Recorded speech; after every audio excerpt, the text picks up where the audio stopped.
Okay, so next up, we have Michael Lackner, who is going to give a talk titled Divination in Alternative Rationality. So Michael, comes.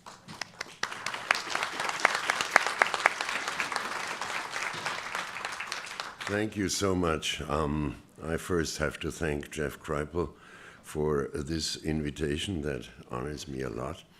And the first invitation mentioned that I had to give a flash talk, and the ignorant European that I am had never come across this term. So I consulted Google, and the first information I got was a flash talk should not exceed 5 minutes. Then, okay, I asked myself, of course, why bring me here thousands of miles for 5 minutes? Well, finally, my talk turned out to become a manifesto and a story. But it was sent to Jeff, and since it was approved by the highest authority in this auditorium, I just start. So you may want to know the reason for this invitation. So I can introduce myself briefly. I am a sinologist, and I have done research in various areas of Chinese intellectual and religious history. My doctoral dissertation long ago was on Chinese ideas on dreams and their interpretation, and many years after that work, I returned to the research field of divination in China. So this is much less sensational than the previous talk, of course. But we still can ask ourselves what the purpose of divination is. We explore things that are hidden in the past, in the present, and in the future. The future is undoubtedly one of the main concerns of divination because we all need help to alleviate our uncertainty. Since time immemorial, as you all will know, people have developed methods to fathom the hidden. There is no civilization that has not produced a specific way of coping with the future. From Mesopotamia to ancient Greece and Rome, from India and Southeast Asia to China, not to mention the panoply of sophisticated methods of prediction we find in Africa and among Native Americans.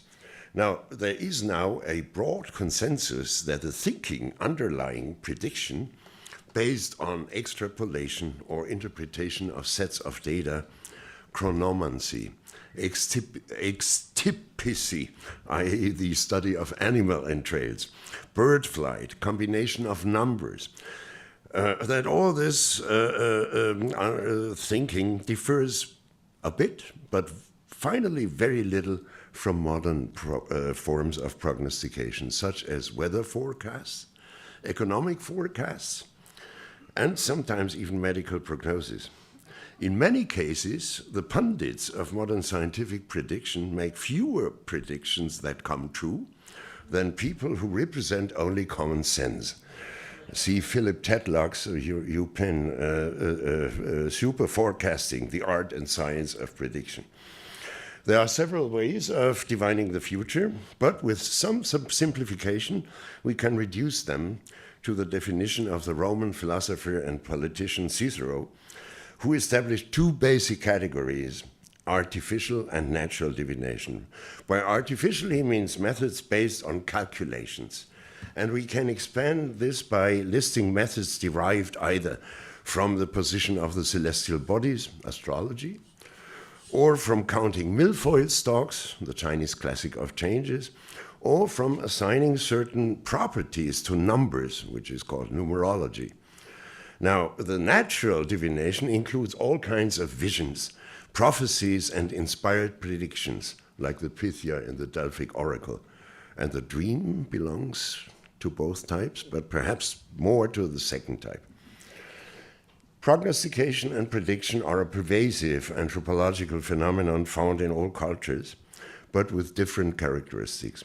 It remains ubiquitous in contemporary Western societies, although it may seem that the issue of collective and individual fate or destiny and the search for strategies to cope with it is no longer a topical issue in the humanities in the West. Concepts such as trust or risk have replaced traditional thinking about fate, and prediction in the sense of a forecast is now accepted only within the limit of accepted scientific parameters. Western civilizations are interpreted as societies of contingency, and the structures of contemporary worldviews are seen to operate along the lines of a logic of uncertainty whose forms of life are determined by ambivalence, or even ambivalences.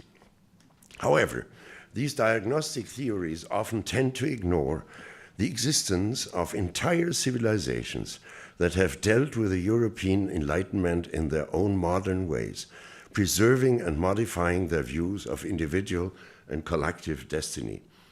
The widespread notion, for instance, you may believe it or not, but it's a notion that East Asians, so my field, are more equanimous and serene in their response to the vicissitudes of life, has not been thoroughly investigated in terms of their notions of fate and destiny. But it seems that in East Asia, the traditional methods of prognostication and prediction have a more pronounced psychohygienic function than in Western societies, at least as in modern Western or present-day Western societies. Now, in the spirit of these reflections, together with a colleague from European Medieval Studies, I founded the International Consortium for Research in the Humanities with the somewhat preposterous title Fate, Freedom, and Prognostication. Since its inception in 2009, we have hosted approximately 200 scholars from around the world who have conducted research on a wide range of topics related to this general theme. And we were granted, the original grant was 21 million, but we took 14 years to spend it. So not 2 years, and you see the difference. Now, in this context, a member of our advisory board, my colleague and dear friend Richard Smith, present in this auditorium, professor at Rice University, invited me to a 2012 conference entitled Divinatory Traditions in East Asia, an overview of divination in China from the Shang, that means 1600 BCE, through the Tang, some issues and approaches. And one of the participants in this conference was Professor Jeffrey Kripal, and that is one of the reasons why I'm here with you today. However, there is a continuation to this story.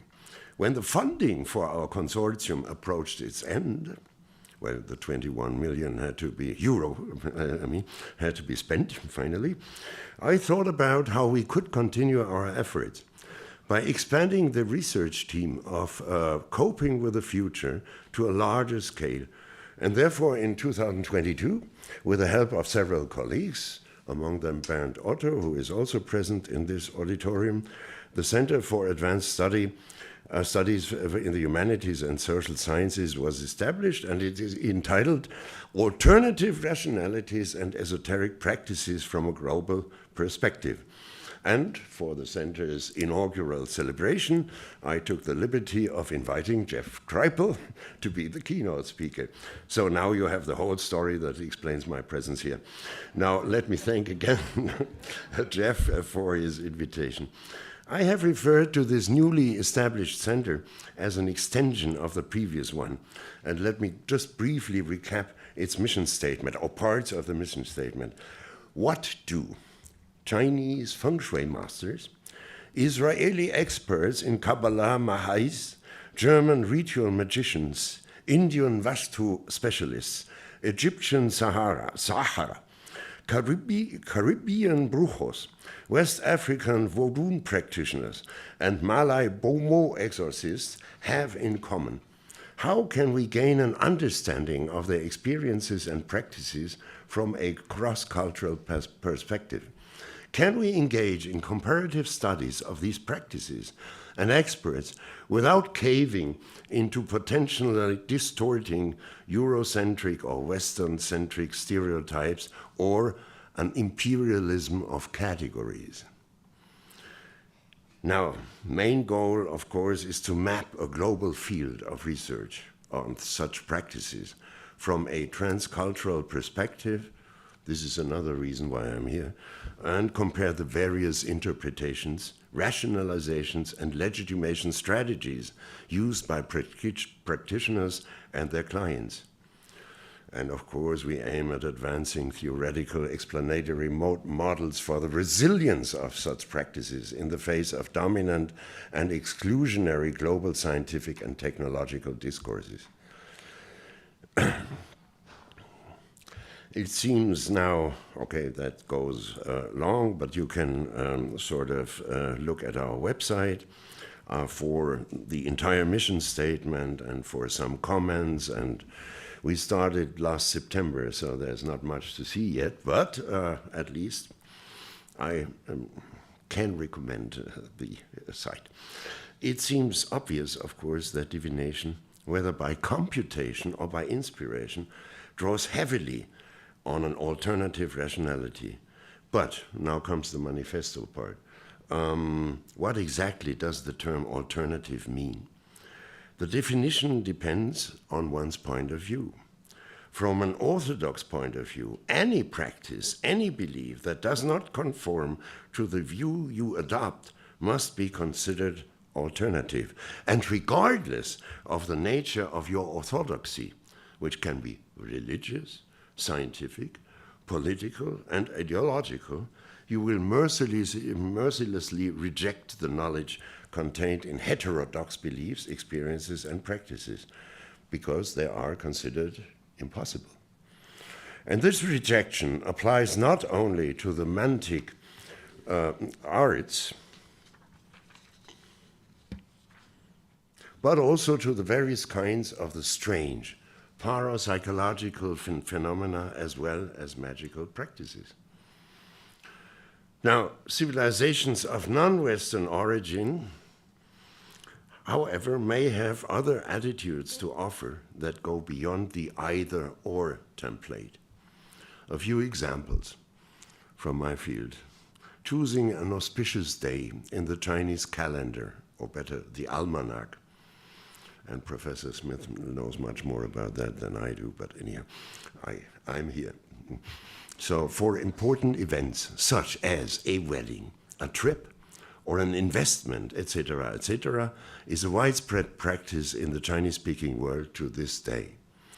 The day that is considered propitious is calculated according to centuries-old attributions of properties or qualities to moments in time. And believe me, among the people who follow the calendrical advice are many members of the Chinese Communist Party. Officially, party members are called upon to oppose all forms of superstition, including religion and what they designate as feudal practices. One may call this ambiguous attitude cognitive dissonance, but we must acknowledge that this civilization seems, or at least seemed, well, to a certain extent until this very day, to be able, if only to some degree, to harmonize seemingly contradictory norms. The reason one feels justified in saying this is a cognitive dissonance is deeply rooted in a firm conviction that dates back at least to the Age of Enlightenment, perhaps even earlier, when Western civilization increasingly tended to favor an exclusive either-or perspective, a non-binary perspective, so to speak. It is simply impossible to adopt seemingly contradictory points of view. According to this dogma, worldview and life experience, in German we have the pleasing contrast between Weltanschauung and Lebenswelt, must coincide, otherwise punishment for schizophrenia will follow swiftly. Another example comes from the field of inspired prophecy, which I have witnessed during years. The Chinese ritual of spirit writing is used to receive messages from a deity who descends into the brush of a medium. We would call the brush rather a rod, like that of a dowser, a Western water diviner. The medium writes the messages on a tablet of sand or ash. In Taiwan today, there are about 3,000 communities where spirit writing is practiced, all around one temple. I mean, not the same, 3,000 communities, imagine. Some of these ceremonies are attended by high-ranking politicians, and in particular on the day of the Chinese New Year, a horoscope is drawn for the fate of the country, the Guo Yun. The result of the oracle is enthusiastically discussed in the country's media. Shmuel Noah Eisenstadt's theory of multiple modernity seems extremely appropriate for assessing this phenomenon, because there is no doubt that Taiwan is a modern state. Thus, the answer to the question of whether an experience, belief, or practice is considered alternative, impossible, depends on external factors, not on its inherent logic. In many countries, the either-or pattern is tempered, or should we say mitigated, by a kind of tolerance that views different forms of rationality not as mutually exclusive, but rather as complementary. As early as 1938, the eminent Chinese philosopher, my favorite Chinese philosopher, Zhang Dongsun, pointed out that the oracle of the classic of changes is based on what he called a correlational logic, which operates quite differently from the Aristotelian organon, the Western canon of logic. I quote, "Western scholars often mistake their logic for the universal logic of mankind." And even earlier, in 1930, Carl Jung, while discussing the same Chinese classic, discovered the principle of synchronicity to explain the successful functioning of the oracle. Why are there so many hits, with this and that diviner? Both argued strongly for the possibility of alternative rationalities. And of course, these rationalities are not limited to our purely intellectual reasoning, but also have a lasting impact on our lives because they are based on experience. According to the followers of pure Western reason, however, of course, they are to be rejected. Now, as a conclusion, my reflections are not meant to replace Occidental logic. We should not cast out the devil with a Beelzebub. However, well, there was some talk about the devil today. However, I do not want to opt for the exclusive pattern of cognitive dissonance, but to argue for a philosophy of mutual recognition. Recently, and this is the place I'm preaching to the converted, I know. Recently, the boundaries between esoteric knowledge and pure science have become more and more blurred, and that makes me optimistic about the future. I came here to learn more about the archives of the impossible. Now, from what I have understood from studying their great presentation, the archives are about experiences that are rejected by the kind of orthodoxy I have described. There may be a long way to go before a consensus is reached on the impossible. My suggestion of mutual recognition is perhaps only a first step in that direction. It's meant to, in Jeff Kripal's words, it's meant to break the box. Thank you for your attention.